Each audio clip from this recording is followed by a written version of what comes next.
Hello and welcome to the NFL OFFseason podcast. I'm your host, Lou DB, and we're filled here by a room full of a hero, Dave Kress. What up, Dave? Hey, boss. Thanks for having me. Sure. We also have from the we'll put the plug in. He is very familiar with the sport football, but his background podcast-wise is the Puckett Podcast on iTunes, and it's a hockey podcast. Jordan Hansgen, what's going on, Hansgen? Going pretty well. Haven't really talked about football, considering that it's March, hockey playoff race and such. But this is a nice to be here, and it's a nice. Wait, are you telling me you don't like free agency and all the things going on in the NFL right now? It's kind of the doldrums. I'm gonna put an advertise. I'm gonna advertise real quick.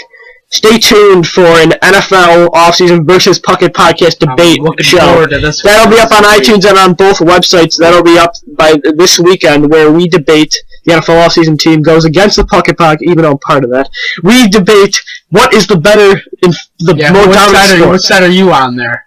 Host of the Puckett podcast. We'll have to tune in. Oh, okay. We're also joined by the Real Bills Now blog host, a friend of the show that's been on a lot, and we're glad to be back. Joined again, Brendan Haringt. What's going on, Brendan? I'm doing pretty well. You better not be a scumbag the last time. He's saving it. Okay, we're a lot more heated here. It is. Than the you should have been here last time. This is an intense. You could feel the heat here. Yeah, Puckett only gets heated with the Toronto Maple Leafs conversation. True. Okay, so let's get into it. We're going to talk about the free agency, which has been the subject of the week here in the NFL. There's been so much that's happened, so many signings. We can't list each one.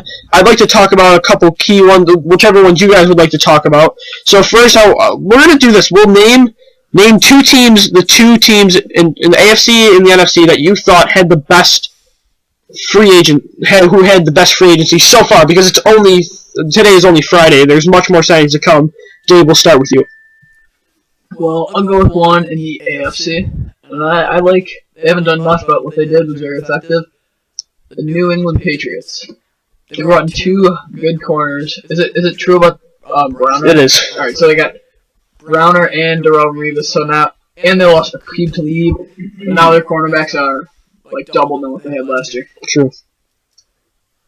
I would agree with Dave. I think New England by far did the best in the AFC. No way. So not Denver. Oh, the AFC. We're talking about the AFC. We'll do one team for the AFC and one for the NFC. New England's moves were their obvious need, their most jarring need, and they addressed it, to the point that they now have a secondary that can rival Seattle. But their obvious need is receiver.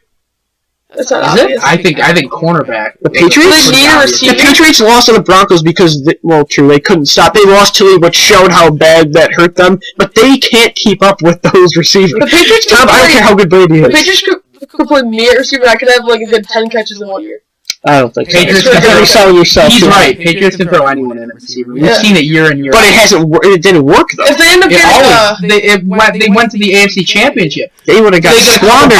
They get a couple bounces. They could beat Denver. True, but now look at what Denver did. I'm going to go before Brendan. Sorry, Brendan. I say Denver had the best free agency in the AFC, and it's not. Everyone likes the DeMarcus Ware signing. Even people that don't know football pretty much know who DeMarcus Ware is, correct? I don't know.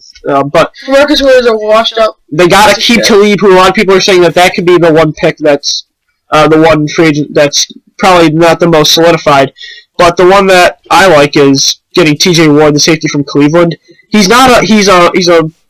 can almost play as your fifth linebacker a lot of time. He's great against the run. I think that this is a totally revamped defense. You can just tell that Denver's going all in now. And I'm a bit concerned for them, though, for the future, as this could end up being another Oakland Raiders team once Peyton Manning's gone, with a bunch of holes because of what they did to go all in now. Because DeMarcus Ware is only on a 2-year deal. Yeah, but Brendan, how can you say DeMarcus Ware is an old piece of...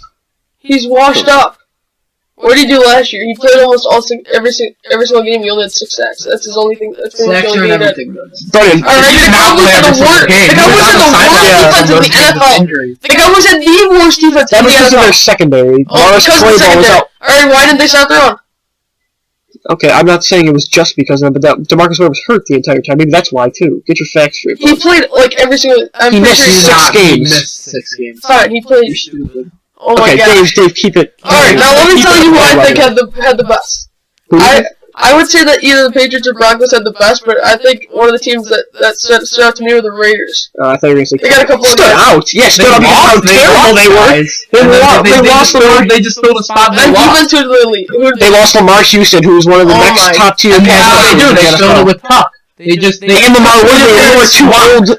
They swapped them for Justin Tucker and Lamar Woodley. They were two old guys with far less potential than Lamar Houston. I don't like being a 4-12 team that just swaps out players. Yeah, I agree. Yeah, that's a much bigger. Okay, I want to hear why though. They also lost Jake Valadier, their best offensive tackle to the Arizona Cardinals. They also then getting a new offensive tackle, Roger Stafford. He failed his physical for Oakland. He's back in St. Louis now. So now they overpaid for Austin Howard from the Jets, who's an overpaid left tackle who's had one good year. I don't think the Raiders have all this had a really good free agency so far though. Okay, I'm waiting for it to say someone else. What about Cleveland? They got Dante Whitner and Carlos Dansby. They overpaid for freaking Dante Whitner. Not very good. What the hell are all these teams doing signing all these defensive backs for giving them quarterback freaking money? Last time on the show, we had Brendan on. It was a huge debate about how good Cleveland's potential is going to be, and we said me and Dave both like their potential if they got a quarterback. But I do agree here that Dante Whitner and Carlos Dansby are iffy signings. First off, you downgrade at safety, losing T.J. Ward, and you're paying Dante Whitner more money. And you could have got Ward for the same price, if not less. And then you're paying a lot of money for a pretty old linebacker who benefited from the Cardinals scheme. Lost Jaquan Jackson. Yeah. But say the Browns also released Brandon Weeden and Jason Campbell, so now they're not just Brian. Oh, you know they're drafting someone. And they also have Alex Chaney. As of recent events, I would say the Bills had a better couple days than the Browns did. I think the Bills addressed their needs very well. I think the Browns did what they said. But they also lost. Listen to me. I think the Bills did a free safety. A free safety is a position that can be filled. It's not as important a position as inside linebacker or cornerback. All right, the Bills did what they said they were going to do. They kept who they could.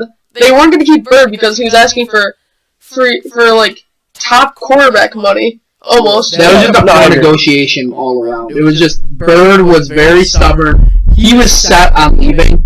And I think he just never bothered to really tell the Bills that he was set. You know what, the Saints can have. Who cares? Okay, I want to hear this, because all three of you are Bills fans, so I want to get the perspective on what you think about the Bird situation, and where does this leave the Bills for safeties? Well, start with Dave. I think the Bills have to re-sign Jim Leonard. Okay, Hansgen. Well, as Brendan would say, Brendan really... Okay, don't target Brendan the entire... take what he can get. 2 minutes after Bird was officially gone, Brendan tweeted, "This guy named Jarius." That's how he started out his tweet. So, well, yeah, but you can't blame him for being upset for the Bills losing their best player. Oh my God, what a great point! This guy named Jarius. But the Bills' best defensive player is not Jarius Bird. Mario Williams is easily. Okay. Yeah. No. It's debatable, though. It's not. That's not true. Yes, Mario Williams had what? 14 and a half sacks last year. The Bills Mario League in sacks. Mario Williams is the best pass rusher in the NFL. Jerry Hughes had 10 sacks. The Bills were not. Was it more Mario Williams benefiting off the secondary still struggle? Isn't Jared Bird supposed to be the captain of our secondary? Jared Bird was secondary. He came back week 6 and Jared came back week 6. Plantar fasciitis. He came back. Plantar fasciitis. Oh yeah. Where's some insoles? Where's some Dr. Scholes? Okay, even if it doesn't matter why he was sidelined, so you can't blame for how bad the secondary was on Jerry Bird. Yeah, but Jerry Bird, when he came back, he played lights out, so I don't know. He did. What do you mean he played lights out? Please explain to me.